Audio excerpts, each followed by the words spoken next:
And you know, us sports moms have something to say. Yes, we do. We'll have a chance to interview across the board, from athletes to the parents to the coaches to even the trainers.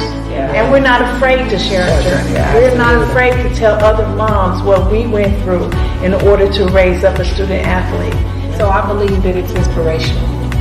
We able to tell our story, the good and the bad. We can give back positive information. Absolutely. You know, we can empower them. Yeah, I think it's time for the mothers to be a voice. Yeah, that's it. It's time for us to let you know what's going on.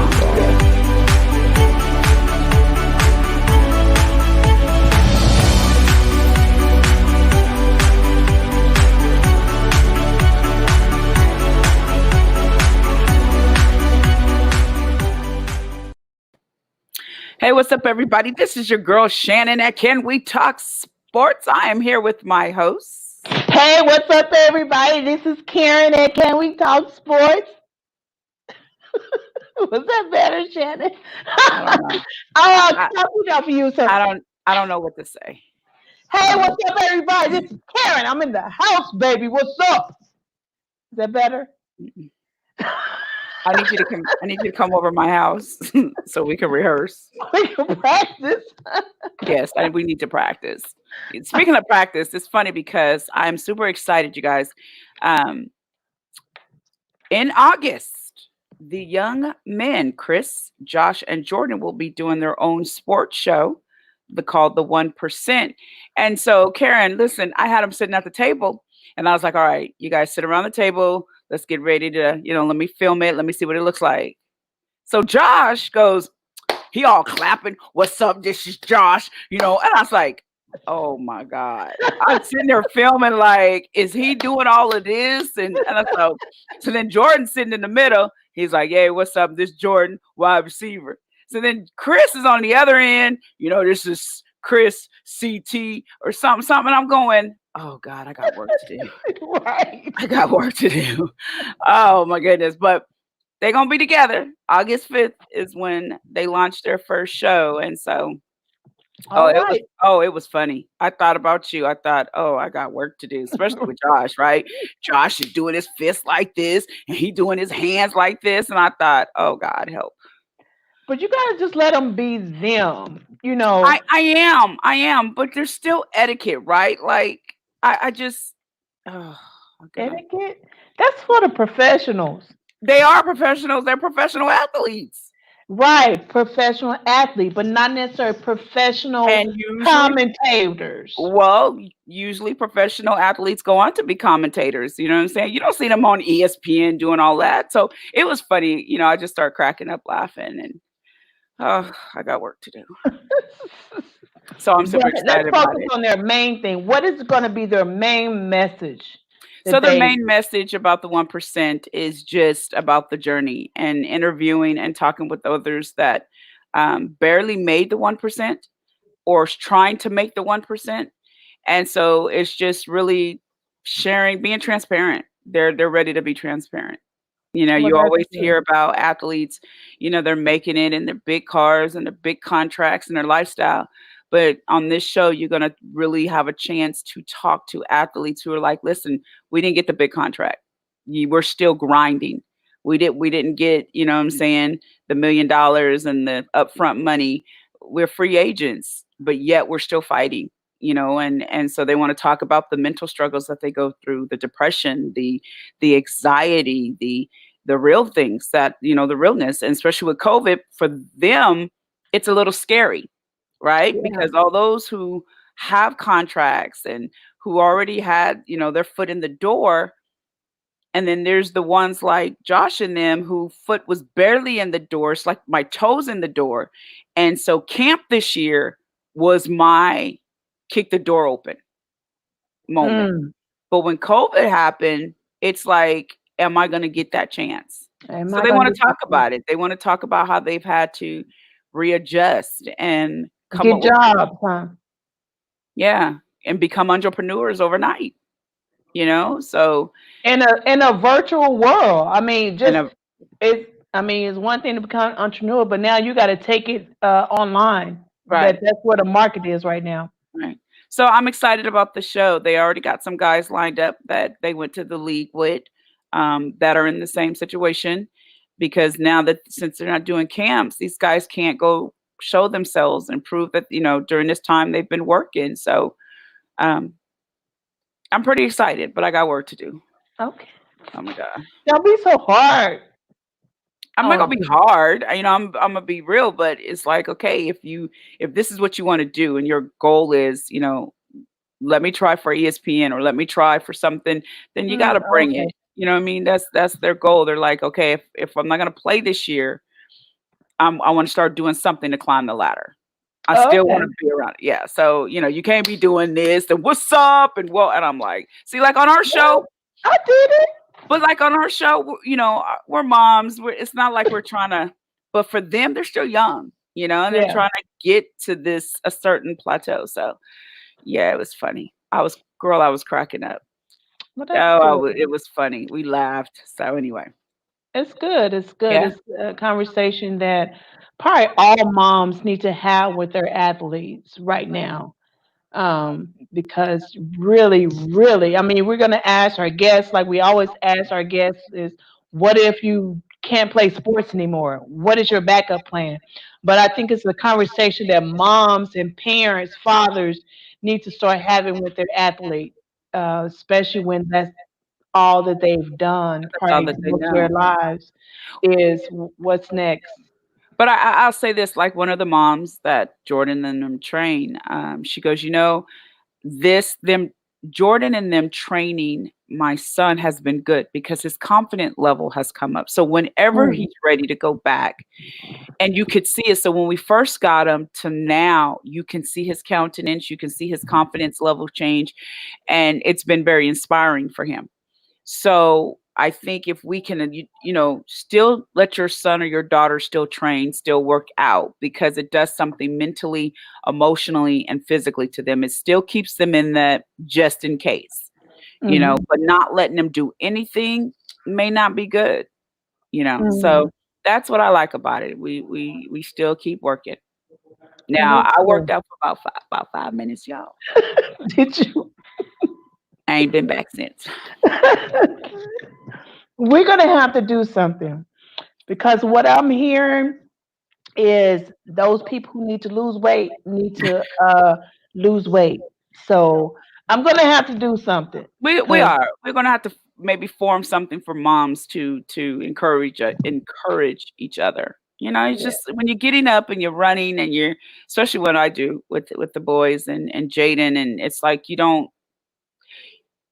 think to have time for yourself, even though you're like, I want to have time for myself, right, but you're right, constantly going. So yeah.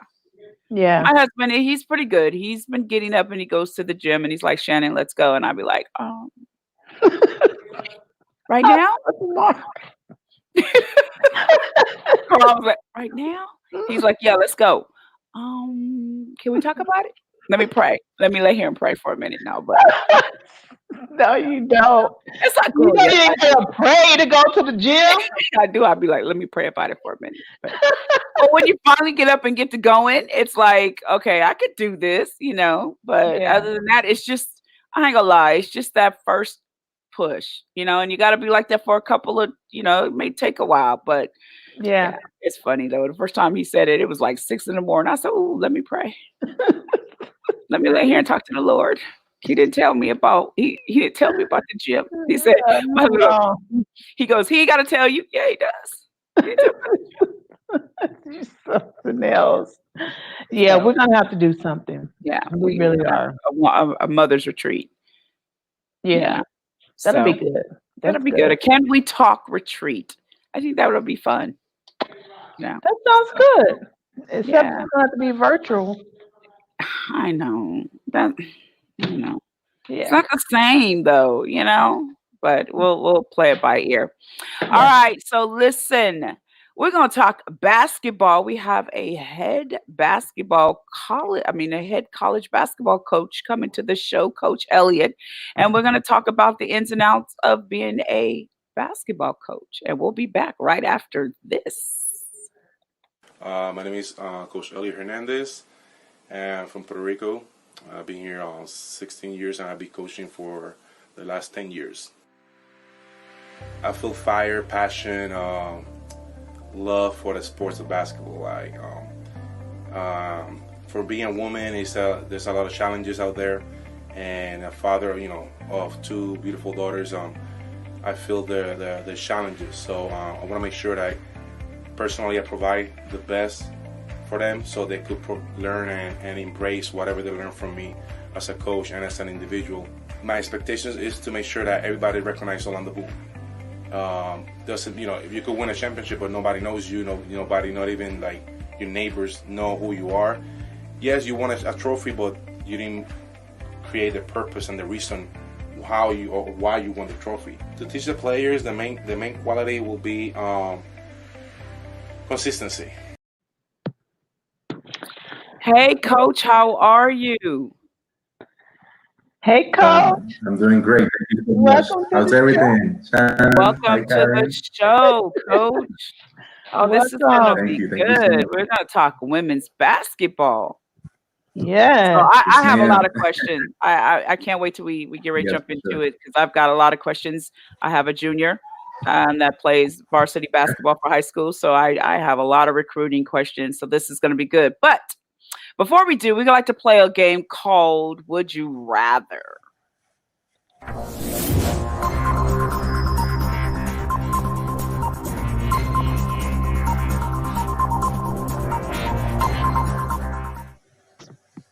All right. My question is, if you could be the character in Transformers, the movie, would you rather be Optimus Prime or Bumblebee?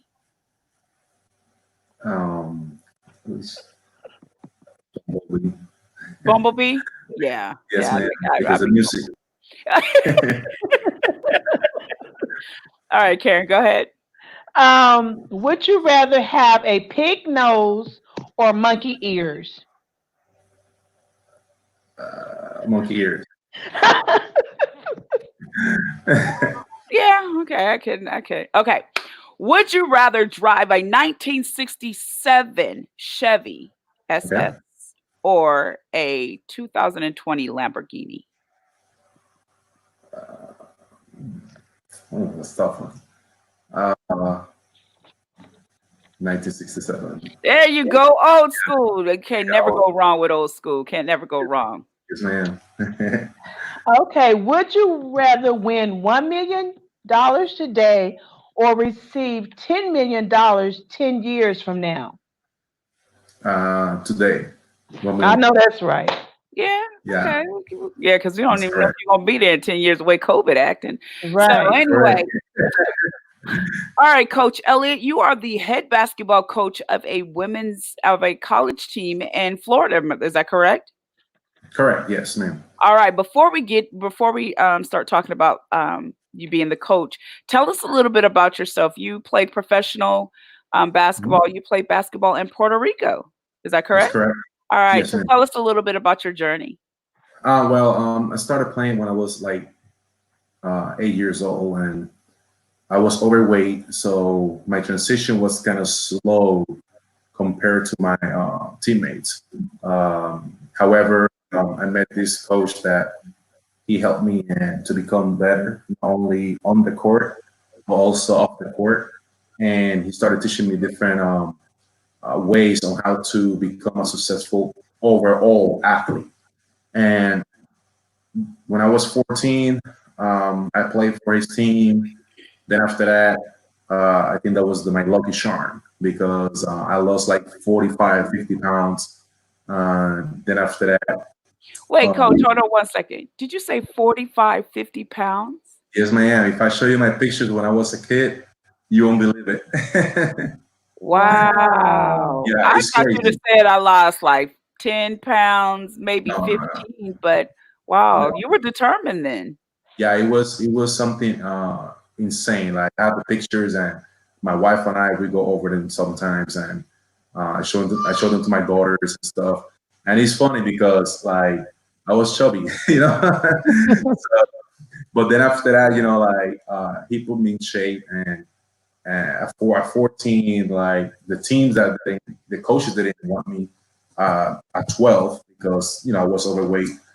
When I was 14, 15, they were reaching out to me, and I was blessed with the opportunity of getting scholarships for different uh, high schools, and I finished graduating from military high school, full paid, everything.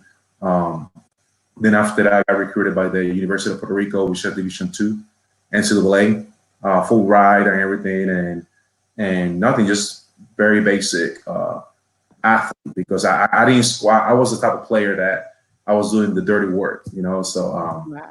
never like score like over.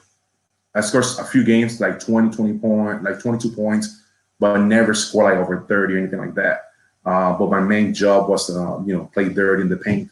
And I was good at it, so then after that, I moved here to Florida, and then I started just working and playing basketball in LA Fitness, different leagues out there. And in 2009, I started coaching. And it's funny because I never thought in my life I was going to be a coach. But I think that God, provided me that path in a very, very strange way. I met the team that I started coaching for the first time ever. I met them in a McDonald's drive-thru.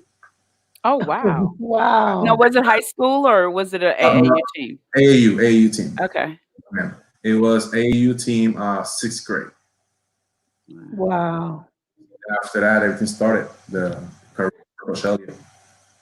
It's funny today. I heard one of the moms that bring her son. She said today, Karen. She said, "You were the alignment for the assignment." Mm. Man, that messed me up Mm. because she was like, meeting you was the alignment for the assignment. So she was talking about her son, trying to find somewhere for him to train. And so listening to you, coach, it was like you were they were the alignment for your Correct. assignment. Wow. Wow, isn't that Yeah. crazy? You never know who you meet. And as you said, God aligning you for the assignment. So okay, so you meet the girls, AAU. Yeah. So I started coaching boys. Then after that, this is funny. So let me share this with you, Shannon and Karen. So when I started coaching boys, everything was good. Everything was as expected. I saw my passion, the talent that God gave me for this.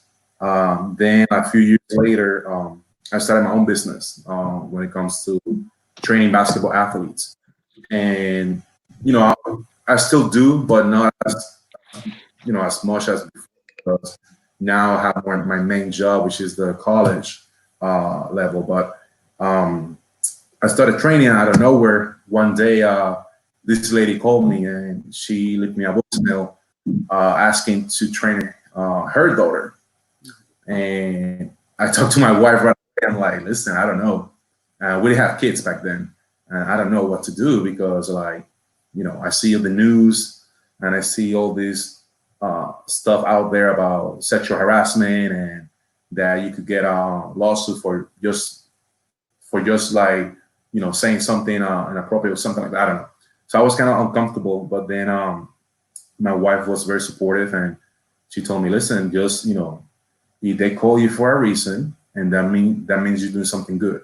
So go ahead. And I'm like, okay, let's go together. And then I started training this young lady, private lessons, and I saw oh my God, the level of engagement and the passion that this lady brought to me as a coach. And then after that, a year later, I became a parent of a daughter.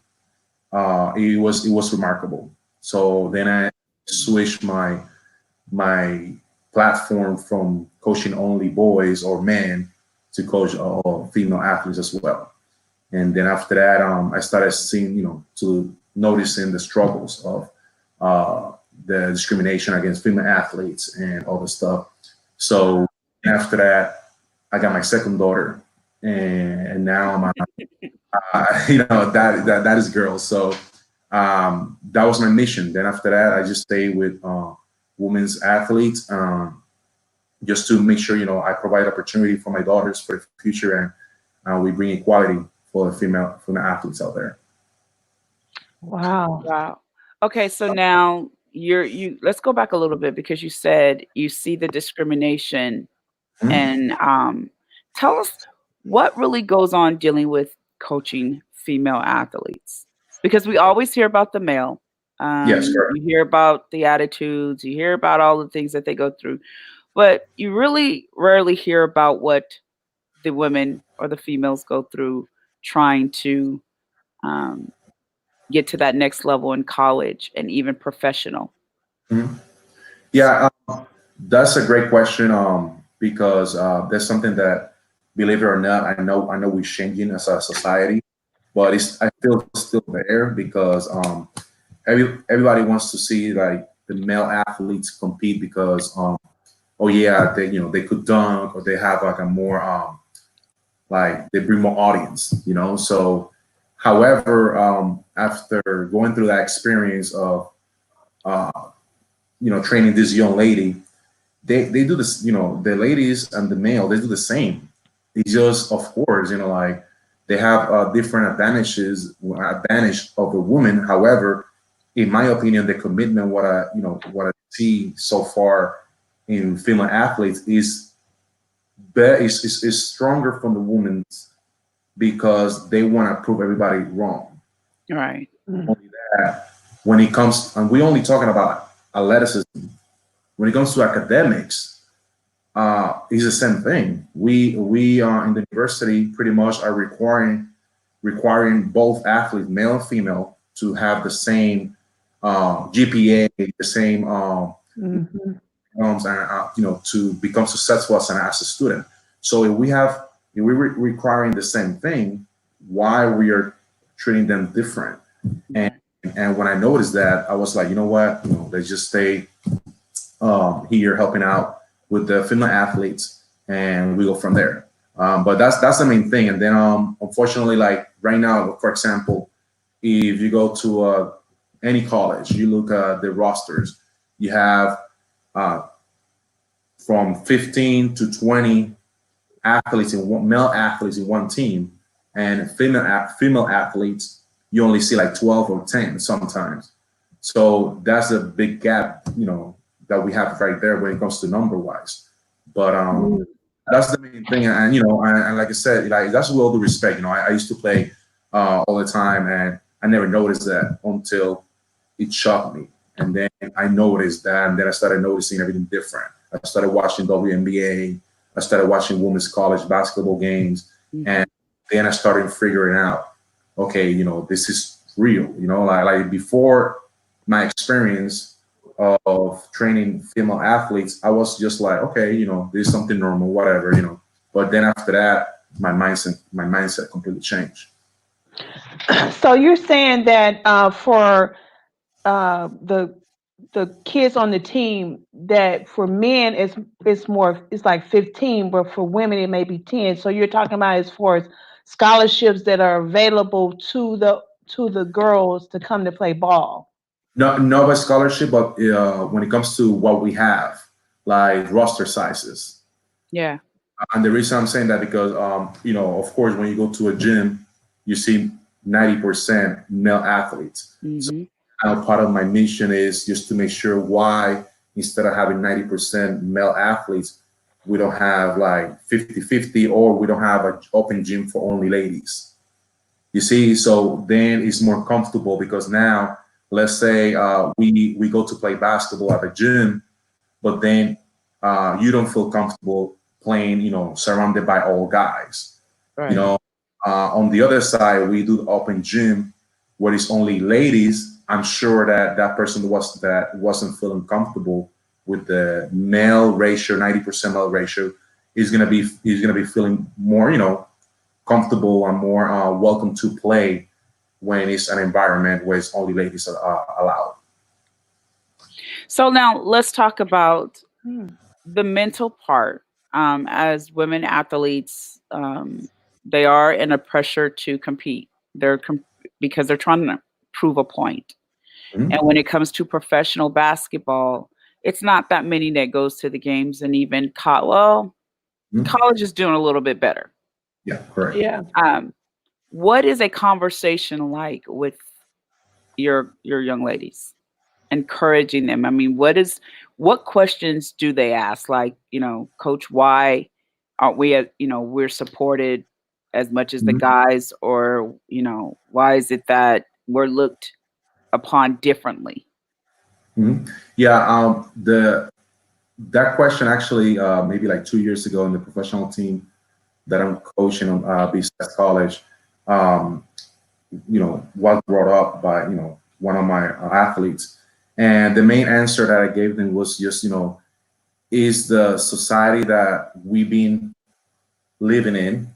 However, we cannot do anything about the past, but we could change the future. And when I said this, we had I believe like 2 days later a community event with kids with disabilities, and I told her, listen, I guarantee you that when we're there, even though that we don't have the quantity of this when it comes about size from a male team, we could have more quality than them.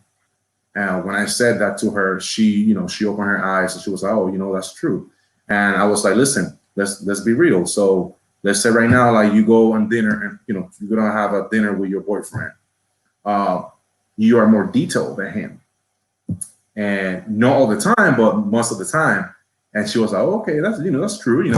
And we started talking about different scenarios, just like that one. And and at the end of everything was like a very open conversation.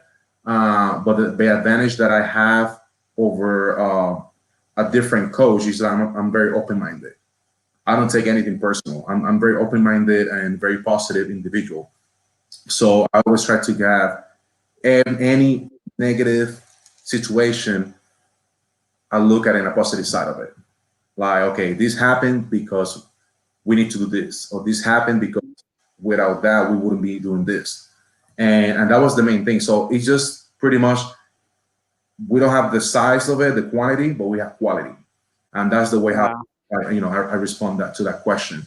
And she felt way better. And then after that, I told her, listen, like there's a million guys out there playing, but none of them could be is a champ. No, not all of them could be a champion like you. And not only this, you're a champion on the court and off the court because look at your GPA.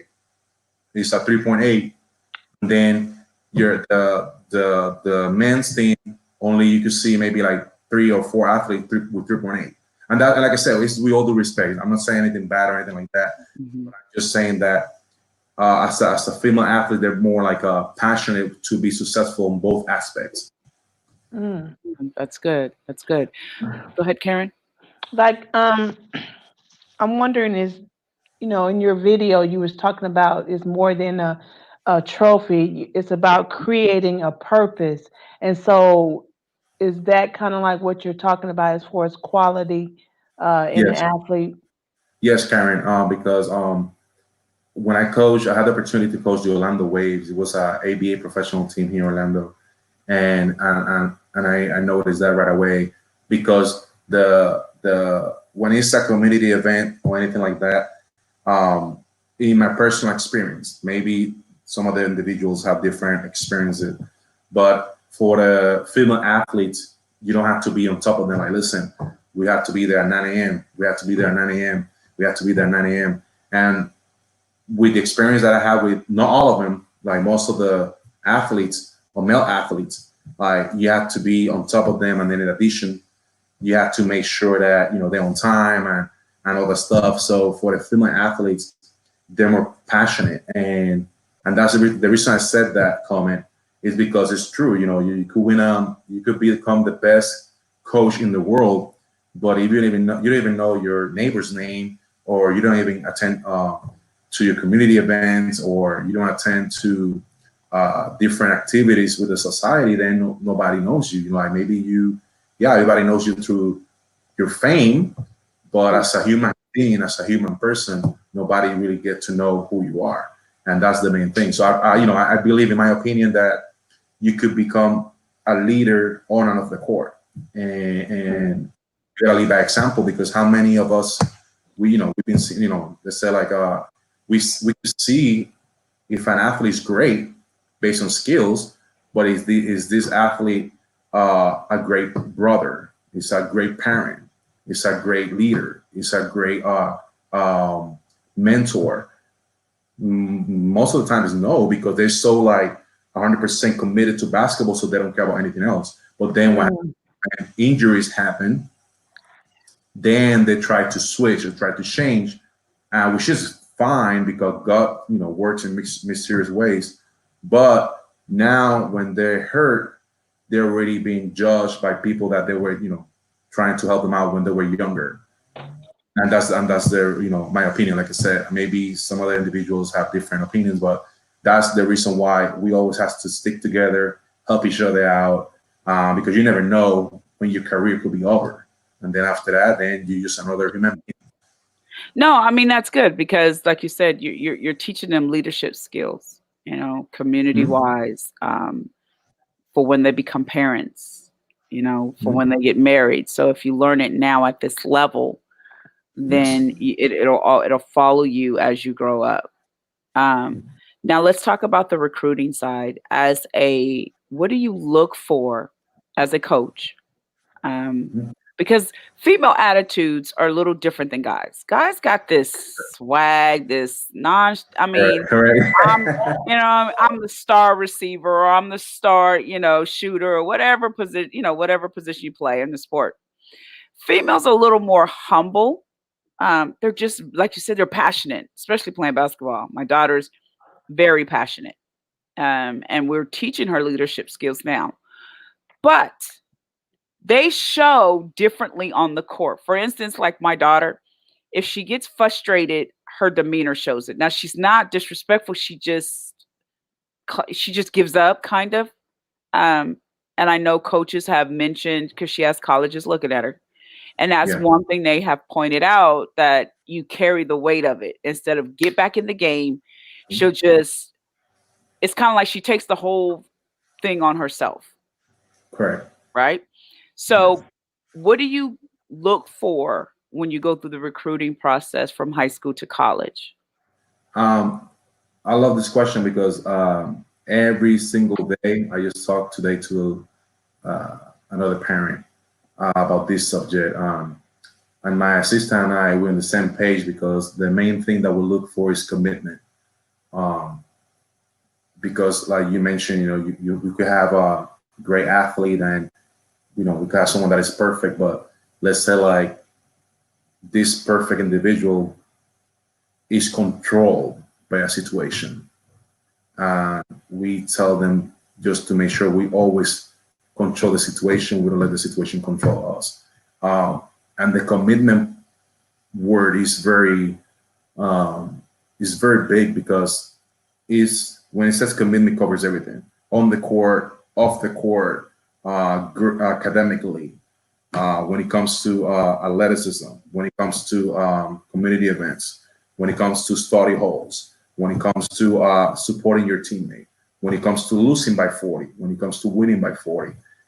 So all those small details make a big difference at the end.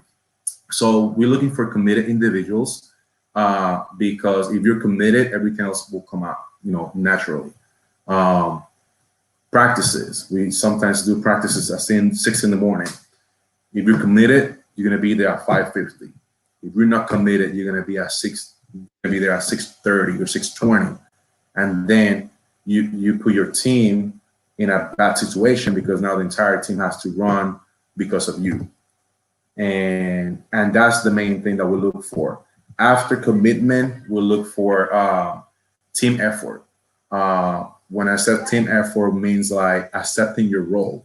Like let's say like Shannon, let's say you're my shooter in the team, and I see you wide open, but I have the ball close to the basket. However, I have someone on top of me playing defense. As a good teammate, I need to accept that you are open and you're a shooter.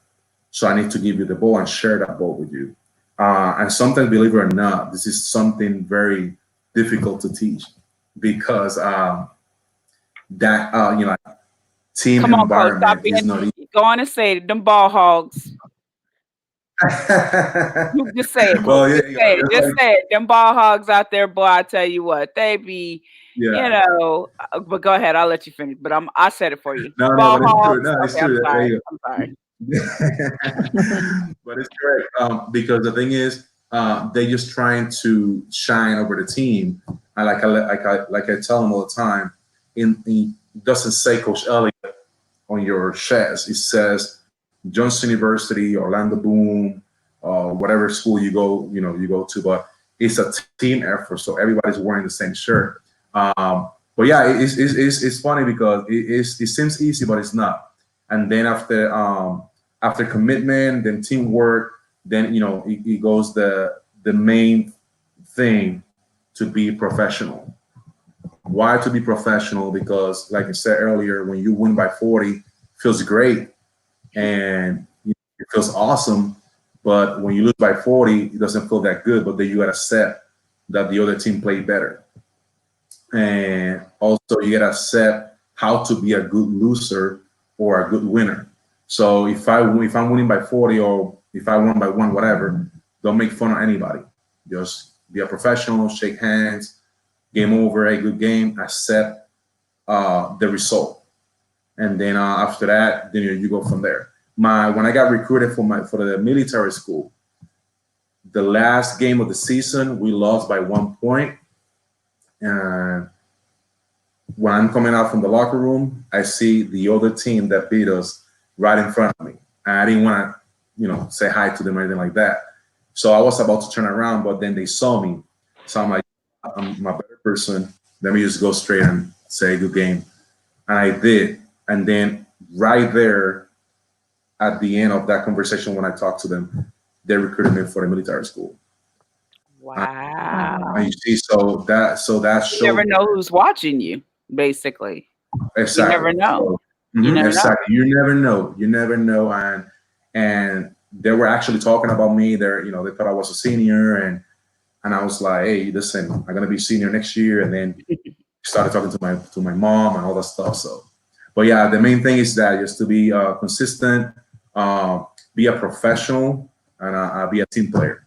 Okay, so now, Coach, we got to come back a little bit, because when we're talking about recruiting, let's be honest. Let's talk about them mamas and them daddies. Oh.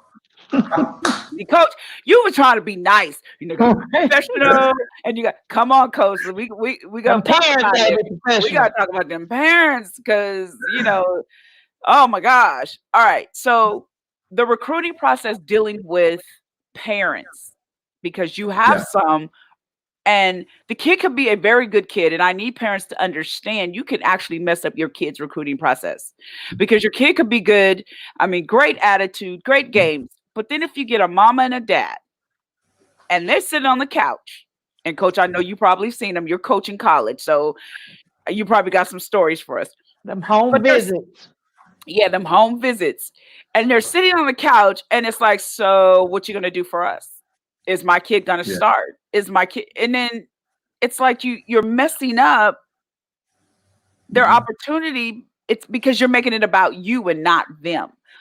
Of course, you want to know is my kid in good hands? My thing is this: is my kid going to be all right?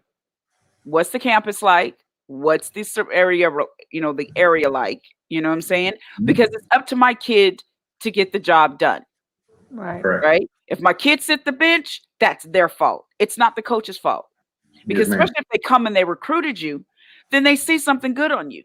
Now, if you get there, you don't get up and go to class on time, you're sitting on the bench, do not call me, because I am not going to call your coach, because that is your fault. Right? Because you know how kids, when they get out, I'm out the house, I'm in college now, and they don't understand you got to grow up. Like you're growing up overnight right now. Mom's not going to set the alarm clock, or mom's not going to wake you up. Coaches are not going to wake you up. Here's responsibility. But let's deal with the parents, though. You have those parents who it's like you're trying to live through your kid. So go ahead. I know you're going to tell us some nice to go on and tell us about your recruiting process with the parents. No, but listen, here's something like let me say, it's on a daily basis, and it's normal because we care about our kids. We do care about them, and then we want to make sure that they're in good hands. However, the main thing that I keep mentioning to them is just to make sure they're professionals. Like when I'm saying this is, we all due respect. I know your kid, or he was the best quarterback in high school. However, he needs to earn his spot, and that's basically what I say. And then when I talk to them, I'm being transparent, I'm being respectful, and being honest, because with clear communication, you set clear expectations. So when I'm saying this is because it's my reputation in place. Like if I give you my word, let's say like, okay, you're gonna be the starting point guard, all this stuff. Like I'm not being real. I'm not being realistic, because now by doing this to you, your your confidence is gonna be in your place, and then you're gonna be like, well, I don't need to do 100 lines because coach told me I'm gonna start. And that's the mindset that we need to make sure we avoid. But this is on a daily basis, trust me. Like it's just I get calls, email. I just sent an email before I jump into the call today. Someone trying to show the videos and stuff with the highlights, and my main question was this: okay, so what are you looking for? Like, are you looking to be in a championship team, or you're looking to play the entire game? Because those are two different things. Yes, you could be the biggest fish in the pond, but when you go to the ocean, you just a small fish. Like that's a. I like that, coach. They're bigger than you out there. Right, I like that. Yeah. So when I said that, they're looking at me like to assume, or sometimes they email me back or text me like, what do you mean, coach? So I go like, listen, let me call you. So when I talk to them, I go like, listen, if you're looking to play 40 minutes of the entire game, this is not the spot for you. If you're looking to play 20 minutes, 18 minutes, or do whatever it takes to make sure that we become successful, then this is your team. And then now we put the same situation, a different scenario. Like now they're like, okay, let me think about it, because it's true. You could be in a team. When I was in middle school, for example, I was scoring all the time, but we lost all the games. I was scoring like over 25 per game. I'm like, yeah, let's do this. Okay, great, but we lost all the games because it's a team effort. And then I tell them, if you want to play by yourself, go play tennis. And that's what I tell them. Like Joe, so you play by yourself the entire game. You do your thing, and then when you lose or when you win, you could blame yourself or you could reward yourself.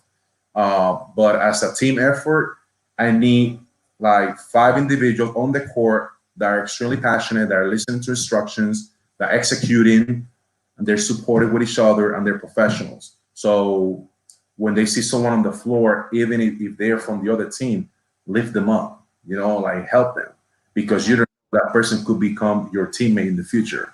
And stuff, those details, they're very impactful when it comes to the college game, and that would be the main thing. When it comes to the parents, like I talk to them, but they don't they don't listen about this comment. So I prefer normally to talk to the athletes directly, or sometimes to have the parents in the conversation. But I'm being, like I told you before, I'm very professional. I'm very transparent. Now, when I see kids with skills, I know what they could do, but I want them to figure it out. Because now, like you said, in college, it's a whole different ball game. And I tell everybody, even the players from last year, I tell them, listen, everybody has to go to tryouts to make sure that they show what they have, because I want them to see what we're capable of or what you're capable of. I cannot guarantee a spot, and everybody's fighting for a spot. And in addition to that, we got to look at the grades, the academic side of it. Because believe it or not, I've seen a lot of great athletes. Oh my Lord. Oh man, but their grades are horrible. Their grades are horrible. And then they're looking at me like I don't want them. Of course I want them, but is this the best for him or for her? And that's the main thing. So then I tell them, listen, go to a community college, work on your GPA, work on this, work on that, and then we could talk next year. But unfortunately, not everybody followed, that route. Like everybody wants to play now, but the main thing, just to make sure, we set the standards at the beginning, set the expectations to be clear, transparent. Even sometimes the parents, they don't like that, but at least I'm being real. I'm not being like covering anything or being fake or anything like that. I'm just being real, letting you know what we expect. Let me ask you this one question, because I'm gonna play the advocate because when you go to college, you're not recruiting me as a parent. You're recruiting my child. And even when Can you hear in me? college, me as a parent, I can't call to get her grades anymore because they want that kid to be on their own. They want them to be an adult. So why would it how I am as a parent affect you from offering my child a scholarship? So just help parents understand um, that little conversation. Could you hear us? Did you just hear me? I don't Or know. was it going out? Can you hear us? No, I can hear you now. Oh, you can hear us now? So, Coach, I was asking about, um, I you heard you a know, little bit. oh, maybe it's me. Internet is, No, yeah, no.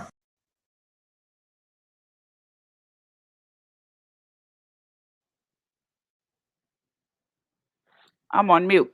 Okay, so let me answer that question. I ain't a coach, but I'm gonna help answer that question. I think what happens is, you probably come um, back. yeah, when he come back, pull him in. I think what happens is coaches. It's kind of like I've heard and seen parents actually lose scholarship for their child, because it's like they come in with all these demands. Um, can you hear us now, Coach? You're on mute. Okay. Can you hear me now, Karen? Yes, we can Yeah. hear you good. Okay. Did you hear the question? Did you hear the question before you went out? Was Can you you able hear to us? hear the question? Coach, can you hear her? No, I couldn't hear your question, but I'm more than happy to answer that right now. Go Okay. ahead. Oh, no, answer the question, Karen. Okay, I was saying I was going to play the Can you hear me? advocate as far as recruiting. Why would, if you're recruiting my child, why would whatever kind of relationship, whatever type of person I am, affect you from recruiting my child? Because when a child goes off to college, me as a parent, I can't even call and check on them. They have to be their own person. They're an adult now. The college won't even talk to parents anymore. So why does it matter the type of parent I am as far as you recruiting my child? Because she's the one that's gonna have to go and do the work, not me.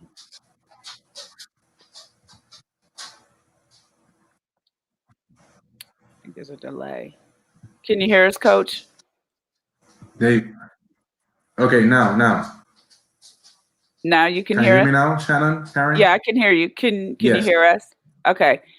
Maybe he can't hear Yeah, me. I can hear you.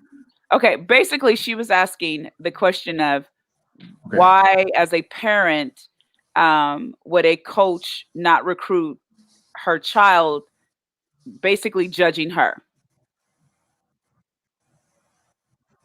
The parent. judging the parent. Judging the. Mhm. Oh, okay. Yeah. Sometimes when that happens is because um, think about this, like before the parent or or the family member is on the school or on the team, is pretty much like creating this type of situations. So think about once the parent is in the team or his or her child is involved in the team, so that could escalate to something worse, and that could create an uncomfortable environment not only for the athlete but also for the teammates and the other parents when they go to see, they're going to see the kids play and comment different comments, and it could escalate to a different issue. Oh, she's just a cray parent, huh? Yes, she's just crazy. So, okay, so before you went out and we were talking about the parents and the recruiting and the young people, I think what they have to understand is basketball, sports period, actually prepares you for the world. Okay. If you work for a corporate position, Correct. your job is not always guaranteed. And getting the promotion is not always guaranteed. You could be there 25 years and someone come in just that much sharper, just that much quicker, and take your position. You might be up for a raise or a president position, vice president, executive position, and someone comes in who meets all the qualities that they're looking for, and they take your position, right? So sports, because your position is never guaranteed. I don't care who you are. It's just never guaranteed because someone's always going to want your position in the sport. They're coming for your position. I need everybody to remember that. They're coming for, and this crazy thing about it is, even in corporate world, somebody's always coming for your position. Somebody's coming for the president position. Somebody's coming for the vice president position. Somebody's going to come for everybody's always coming for a position. Right? So if you don't know how to handle it on a sports level, then you won't handle it when you get out in corporate America.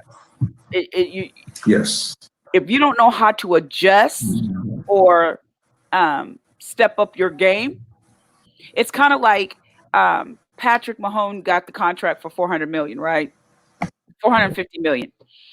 And he came back to Dallas and he started training. And somebody said, "You just signed a contract for $450 million. Why are you training?" Just because he got $450 million doesn't mean a thing, because somebody's still going to be trying to come for that quarterback position, right? So to him, it's like, I've got to work just that much harder to keep this. I don't get $450 million and I'm gonna go chill. No, I gotta work, because somebody's still gonna be trying for my position, or just the fact that just because I got it doesn't mean anything. I want to maintain it. I want to prove that I was worth that for the next 12 years. Yes. Right. So that's a different mindset. And so when parents come in and they're going through the recruiting process and they're drilling the coach or the recruiter, then something's wrong, because your child has to be able to stand up. It's an interview. Let them interview. I'm not going to interview for Jaden. I didn't interview for Jordan. And Jordan got a full ride scholarship to OU. I didn't interview for him. I listened. After it was over, I asked him questions. So what do you think about this? How do you feel? Okay, here's your different colleges. What did you like about this one? What did you didn't like about this one? But parents got to stop interviewing for their kids when they go to recruiting. You're not going to the college. They are. They got to lock in that position. That's my take on it. So now let me switch to this. COVID came. A lot of athletes mentally went through a struggle, because it was like, wait, no basketball, no football. What was that conversation like with your team? And then I'm gonna ask you the question that Karen asked every coach. What if there's no more sports? What would you do as a coach? See, look, Karen, see that? Well, when COVID-19 happened, we had pretty much, we were done with the season. However, we were getting ready for the professional team, and when we, the president of the league decided just to stop this, just to pause the season, because we didn't know how big this was. We just talked, we just decided to have like a Zoom conversation, and we started looking at what we learned while we were playing together, and then after that, what we will do next time that we play again. So I think now the passion is gonna be like it's gonna have a huge increase. Uh, the desire to play should be more than before, because now you almost lost the game.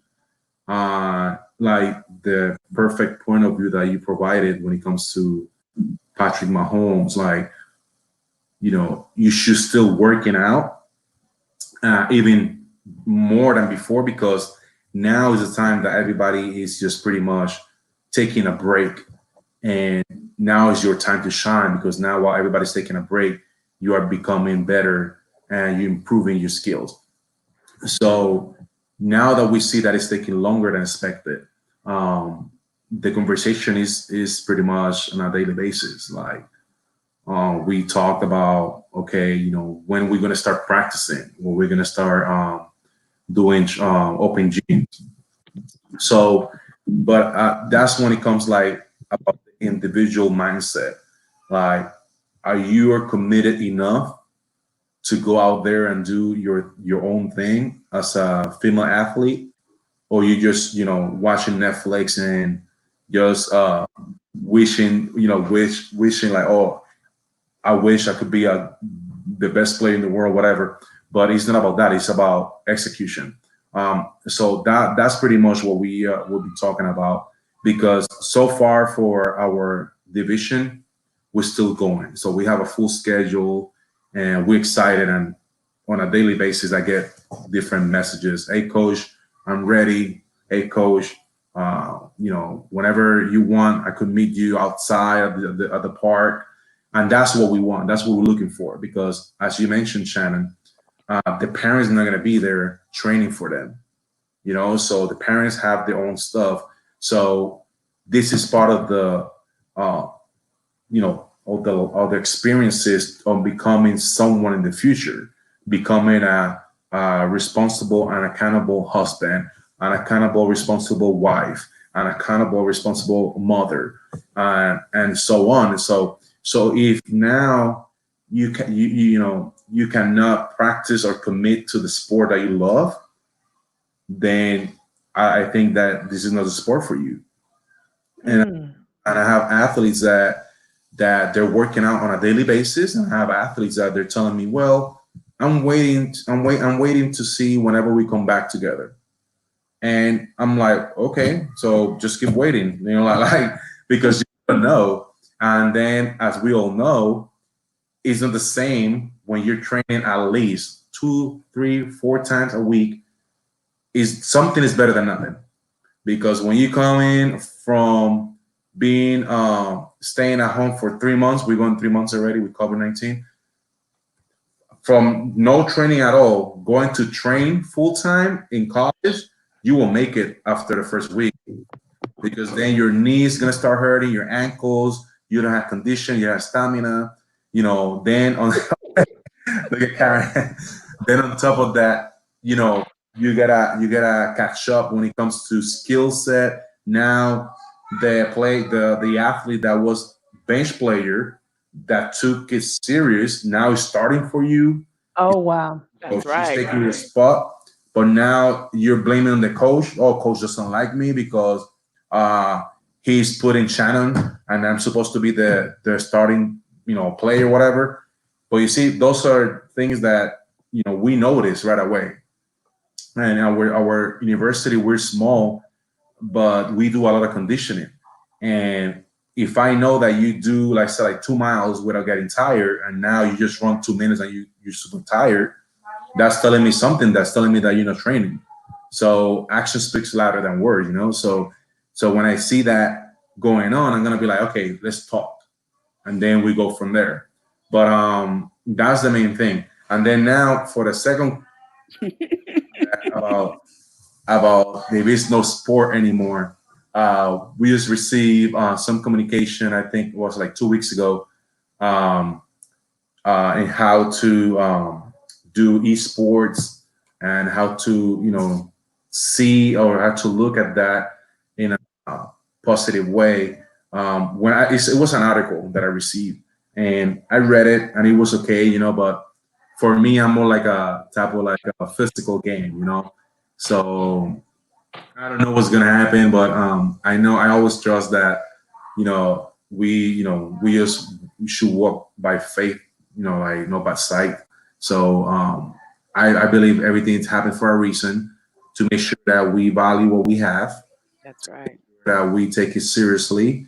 And if I were, them, the actual athletes, I would be stopping like training at all. And whenever it's time, whenever it could be next month, in a year, whenever it's time to go on the court to play, I will play like it was my last game because like you never know, and that will be my advice to all the athletes out there, just to make sure take full advantage of what you have because you never know when you're gonna miss that, So I look at it as it's what's more important, especially when you're dealing with God. I don't think it's over. I think it's on hold, but how long it's on hold is the question. But during this time, you're seeing what's more important to people. If God was really more important, then there's no fear. You're like, exactly. God, God's got me. There's no fear. But if God wasn't the center of your life, he wasn't the head of your life, then there's fear. That's the best way to explain it. So if God has always been the head of your family, of your life, there's no fear because he got you. I mean, there's scriptures showing how he protected David in the lion's den and so many different things. So it's like, okay, God, you got me. So, hey, I'm just going to chill with my family. Like you said, I'm going to train, I'm going to work out, I'm going to do what I need to do. I'm going to value my family, love on my daughters, love on my wife, love on my husband, love on my kids, because I know this is not over. So when you're ready, I'll be ready. But if God was never the head of your life, money was, your job, There you go. lifestyle, then when it came crumbling, you panic. You're like, oh my God, what am I going to do? Where I'm going to go? I don't know what to do. I don't have a trade. You went through anxiety. So that's the best way. That's how I look at it, and so for athletes, you have a lot of them, coach, that sports was their God. It was the head of their life. It's all they do. They didn't have a plan B, C, D. That's it. And so when COVID happened, it was like, wait, what? They're hyperventilating. Where do I go? Me and Karen have seen it. We've interviewed coaches. And the sad thing is, there's coaches that's all they had is coaching. So it's like, never coach again. It's funny because when Karen asked the coach, he paused like, wait, what? Never coach again. It was like a shocker. Like, wait, I never thought of it like that. So, but it's been good. But Yeah. all right, coach. Now we're gonna put you on the spot. Ooh. What is the nicest thing you've said to a ref? The nicest thing? Oh. Well. Okay. The reason I'm thinking because I'm always nice, Oh, okay. Yeah. All right. Because What do you say? Good game, coach? Yeah, this is my trick. Like when you respect them and you value them, like a call that that there's like a 50-50, they're gonna go with you because you've been So that's my trick, So I respect them, Yeah. He got to see. Okay, so you're telling me you ain't never had a moment with a ref, coach? Oh yeah, yeah. I do have a moment. Yeah. A moment. Yeah, But it's more with honey than vinegar is what he's saying. Right, Yeah, right. sure. So we asked the coach this on our show, and he said he asked the ref, "Did you have a nice ride over here?" No. Oh my gosh, we fell out laughing. So we always like to ask the coach, "What's the nicest thing?" No, for sure. That's a good question. But I just with experience of AAU to high school and coaching now in college, you pretty much are surrounded by the same refs. Like, that doesn't mean that they're gonna ref your games all the time.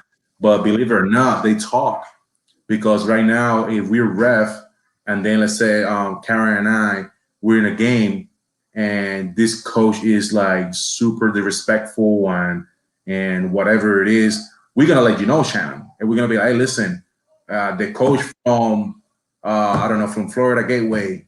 Oh my God, when you ref that game, be careful because he or she does this, does that. So now you pretty much have an idea what's going to happen. So it's the same thing as for the ref. So one time we were playing Pensacola, and we're playing the Pensacola Christian College team, which is they're great. They're very good, very good.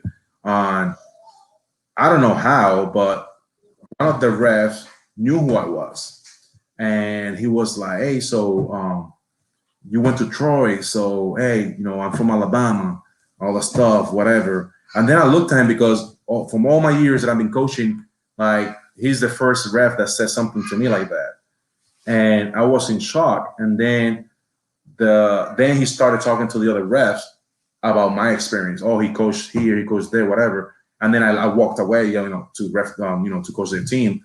But that was before the game started. So if you think about it, they talk. So that's what I'm saying. You gotta treat them good.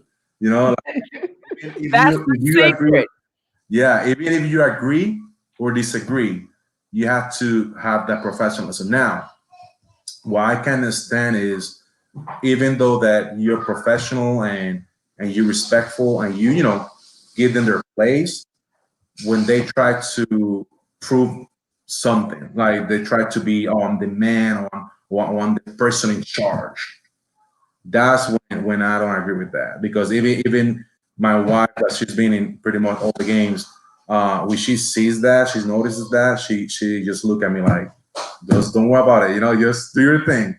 Because that's when it comes to an issue.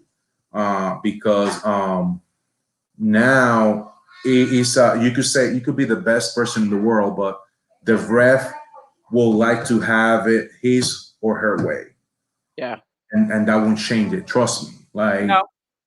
You just got to figure out how to adjust with them. You know what I'm exactly. saying? You gotta just adjust. So, okay. So on the sideline, I have my moments. You know what I'm saying? I be yelling, "Where's your glasses?" And Right. You but cheating. yeah, you keep it clean. Now I've seen some parents get buck Oh wild yeah, with the no, yeah. refs, right? I don't. I just be like, "Where's your glasses?" And you know what I'm saying, you didn't see that, but and you have refs out there that they're like, "Look, I got the court or I got the field, and it's my world, and I'm going to rule it how I choose to Yes. rule it." You have some that are just like that. They're some, be honest, some of them are butts, and then you have some really good ones that really try to call good calls, and they'll come over and say, and they'll talk to you and they'll say, okay, well, the rule is, especially in AAU, well, the rule is you can't do this, Exactly. you know, but yeah, but I like what you said. So to all the coaches out there that are watching our show, the secret is be nice, Be because nice. they do talk about you. Oh yeah. So they Trust me. already prepared when they get Yeah. there. If who you are, they know everything about you because the other refs warn them. Your So reputation precedes you. right. Yes. So be nice. Let the Mhm. parents do the yelling. Yeah. Well, Exactly. we're Yeah. gonna have a Now, ref on the show one day. We're gonna be able to ask them. Actually, we have one coming up this month. So I'm oh, I'm nice. so excited. But yeah, so just be nice. Let us parents do it. We'll do the holler for you. Yeah, let us, coach, we got you. Let us yell. You know what I'm There saying? you Let go. us, because what good is it if a coach gets a tech and he gets put out? Then you hurt your team. So Correct. yeah, the coach got to lead by example. Us parents, we got it. Right. Yeah, and that's a great point, Shannon. You gotta lead by example because when the ladies, or if you're coaching a men's or women's team, where they come to you, they go like, "Hey, coach, they're not calling anything, whatever." If you as a leader reinforce that, then your athlete is going to be more frustrated. Mhm. On the other side, if you go, to the athlete and be like, listen, I understand, but however, the game is not over. Keep playing, your time will come. Mm. I say all the time. And it's a fact. How many games, football games, NBA games, college games, teams are winning by 30 or 25 or 20 and they lose. That's right. And that's what I'm saying. So I tell them, listen, it's not how you start, how you finish. So you gotta make sure, you stay on top of it. You gotta be consistent with your game plan. And when I say that, like you see, you becoming a leader, and like you mentioned Shannon earlier, you are adapting them, getting them ready, you training them, coaching them, and guiding them to become successful in life. So when something doesn't go their way, they don't need to go off. They just need to figure it out how to make it happen. So Good point. Good point. All right, Coach. Listen, this was great. Interviewing, talking with you. I wish you the best in your season. We'll have to bring you back to talk about your season and how things went and everything. So we'll be watching. And yeah, Karen, we'll be the ones yelling. We'll yell at her. Yeah. Yeah, we'll just yell. Especially Karen. Listen, she is a DeSoto U, so we know you be yelling at the refs at the game. Bro. So, we know you be yelling at the refs in DeSoto, but so awesome. I don't hurt the refs. whatever. Don't believe it, y'all. Don't believe it. All right. Well, this is your girl Shannon at Can We Talk Sports. I am here with my host. Hey, this Karen. We're gonna work on that.